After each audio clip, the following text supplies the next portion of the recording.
Hello বন্ধুরা, কেমন আছো তোমরা? আশা করছি ভালো আছো। নিয়ে এলাম আজকে তোমাদের কাছে আরেকটি নতুন ব্লগ। এই ব্লগটি শিবরাত্রির দিন শিব পুজো করেছি, ঘরেই করেছি, আমি নিজের মনের মতন করে পুজো হয়েছে। তারপরে সেদিন আর ব্লগটি শেয়ার করিনি, আমার ছেলের স্কুলে একটু কাজ ছিল তাই চলে গেছিলাম। আর তারপরের দিনে আমি স্কুল যাবে, ওদের টিফিন হয়ে গেছে, আলুর পরোটা করেছিলাম, টিফিনে দিয়ে দিয়েছি ওদেরকে। আর আমরা আলুর পরোটা আর সেবের পায়েস খাবো তাই বানিয়ে নিচ্ছি। আর তোমাদের সঙ্গে বেশি ব্লগটা শেয়ার করতে পারিনি, এই জলখাবারটুকুই করেছি। তারপরে আবার আমি চলে গেছিলাম, ছেলের স্কুলে কাজ ছিল, আবার যেতে হয়েছিল। মানে এখন পরপর কদিনই কাজ থাকবে, যেতে হবে আমাকে, প্রচুর ব্যস্ততার মধ্যেই কাটছে এখন। শেয়ার করি তোমাদের সঙ্গে আলুর পরোটা আর সেবের পায়েস করেছিলাম। আলুর পরোটাগুলো তো খেতে দুর্দান্ত হয়েছিল।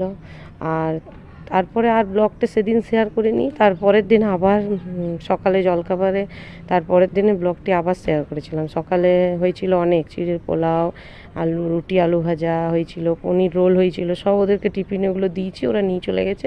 আর আমি আমার বর খাবো পনির বাটার মশলা রুটি, সেটাই আমি তোমাদের সঙ্গে শেয়ার করেছি। সকালে শেয়ার করা সম্ভব হয়নি, কারণ প্রচুর কাজের ব্যস্ততা ছিল। আর ভিডিও অন করে পরে করা, ওদের 7টার মধ্যে পুরো গাড়ি চলে আসে স্কুলের, তাই আমার আর হয়ে ওঠেনি।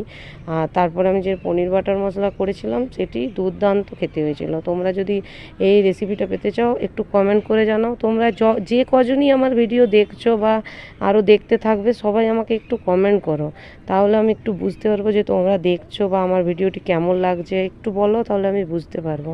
তোমরা একটু সাপোর্ট করো, একটু কমেন্ট করো, একটু লাইক করো, ভিডিওটি বেশি বেশি করে শেয়ার করার চেষ্টা করো। দেখো পনির বাটার মশলাটা খেতে দুর্দান্ত হয়েছিল। তোমরা রেসিপিটি চাও তো আমাকে বলবে, আমি রেসিপিটি অবশ্যই দেওয়ার চেষ্টা করব, তখন সেদিন দেবো।